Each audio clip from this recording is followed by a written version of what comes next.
make sure they have copies of all pertinent documents so we can settle this deal. Yes, sir. What's my schedule today? Your first meeting is by 10 a.m. at the accounting department. Reschedule it. I need to meet with new clients this morning. Would you like to sign in here first? Yes. Myung! Hurry up! I'll be late. Myung! Sir. Here you go. Okay. Have this. Yep. Okay.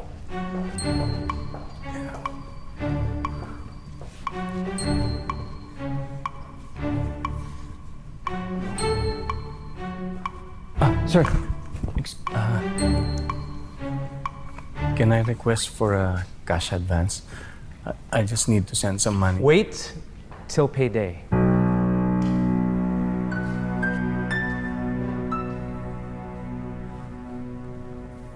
Here.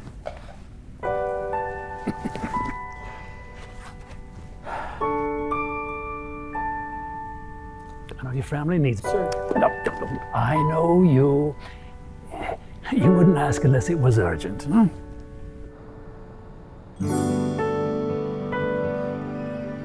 Salamat ho.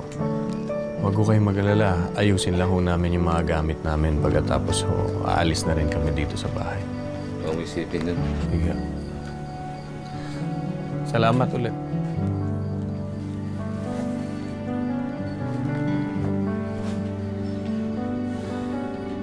Ay, ba't binenta niyo yung iba at lupa? Kumpleto na ba yung gamit ng mga kapatid mo? Tay, hindi ko maintindihan eh. Lalo kong magagalit ang nanay kapag ng comatose ang nanay mo. Hindi ko na alam kung saan lupalop tayo kukuha ng pera. Pambayad ng gamot, ng ospital. Gusto niyo pang makitang makabalik dito ang nanay niyo.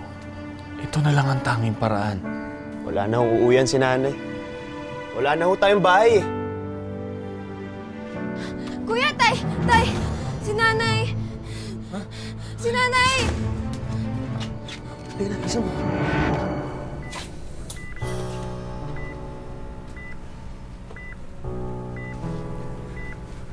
Dok. Sir, ipapaalala ko lang po na pumirma kayo ng DNR. Kung sakali man, hindi na po natin i-revive ang pasyente.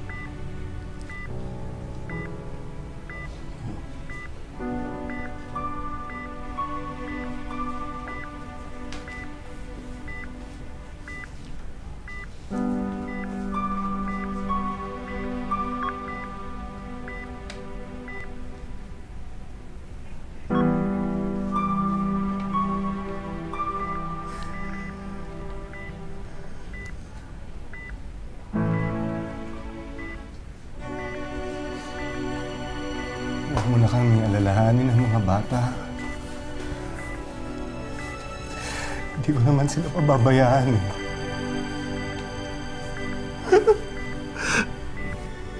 Alam kong nahihirapan ka na.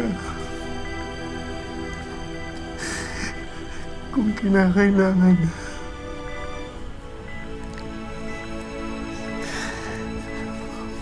magpahinga ka na. Hindi ka na mahirapan. Mahal na mahal kita. Mahal ka namin ng mga bata.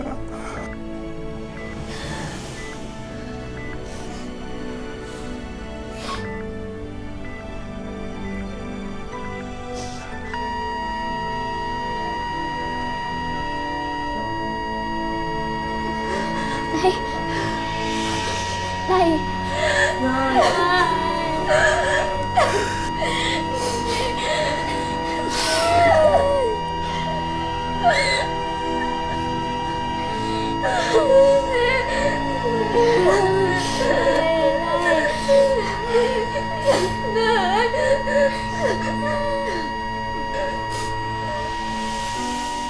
Bebe, anak! Tulungan mo naman si Wena dito magligpit.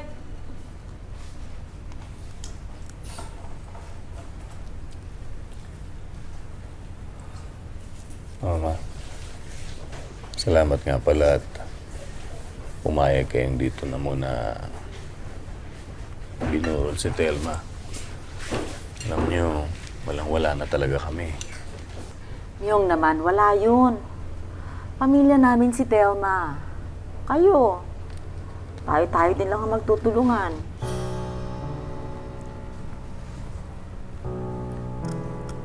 Yun nga palang nagastos sa libing. Bayaran mo na lang kapag nakaluwag-luwag ka. Huwag mo muna isipin ngayon yan.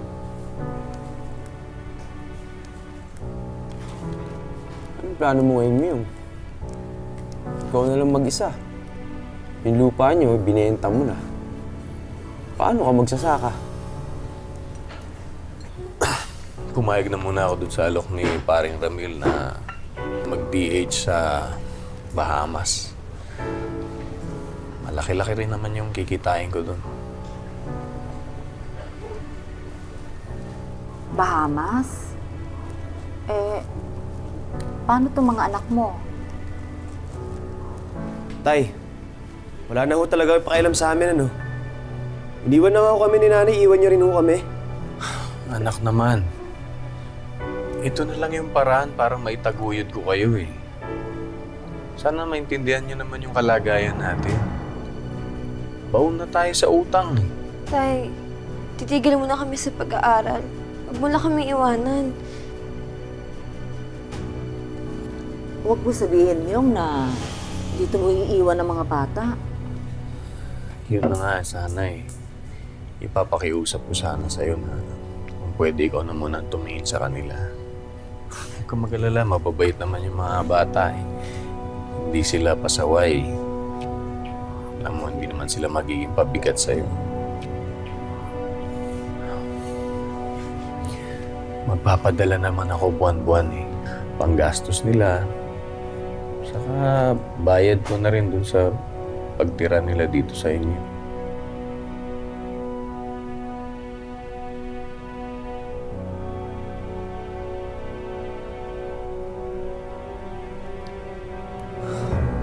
Salamat.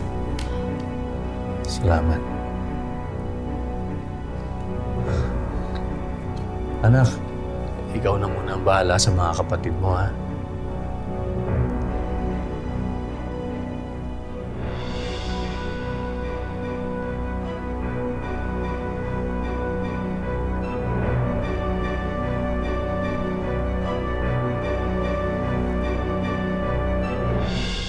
Bahamas? Saan nga ba yung Bahamas? Sa may Atlantica o yata yun. Malapit to sa Amerika.